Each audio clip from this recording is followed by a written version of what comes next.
I'll be sharing with you three money choices that I made in my 20s that set me on the path to achieving financial freedom. But first off, guys, don't forget to like this video, subscribe to this YouTube channel, and share with your friends because over here we are all about making money and achieving financial freedom, building wealth, and living the best possible life that we can.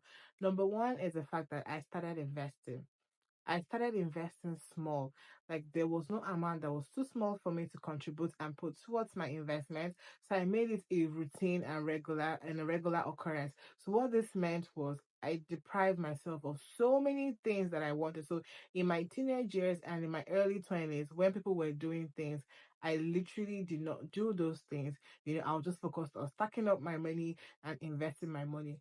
And when I saw that my money could make me more money and my money was really multiplying at a good rate, because back then interest rates were so high, this now led me to number two, which is creating multiple sources of income. I created multiple sources of income when I was 20.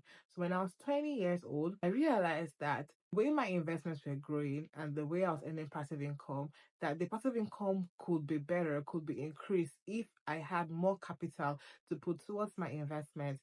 And this now made me to explore various options of making money. So I understood and I learned from an early age that there was so much money to be made online.